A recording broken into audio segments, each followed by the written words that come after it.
Hi friends, welcome back to AppIQ, and in this video I'm going to show you how to check what applications you're running on your phone, on your Android or Samsung phone, that currently allows you to run and use dark mode. Guys, right now dark mode is a very popular thing and a very useful features within smartphones that allows you to put your phone in dark mode, use app in dark mode that will take away all that light glare from your screen, from your eyes, and not allow you to have light affecting your eyes, right? So how do you go about knowing what applications you have on your phone that that supports dark mode, and so that you can enable them? Do a swipe up, go to settings on your phone, scroll all the way down to advanced features, tap on that, and you will find labs. So you want to tap on labs. From here you scroll down and you will find dark mode apps.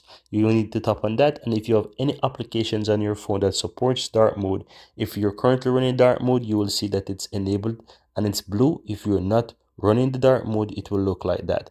And as you can see right now, I only have YouTube on my phone that supports dark mode, and I was running that in dark mode. But if I don't want to use it anymore, I can turn it off, and if I want, I can turn it on again. But I like to use the dark mode, so I simply keep that on. But that's how you do it, guys. That's how you find all the apps that currently supports dark mode on your Samsung or Android phone.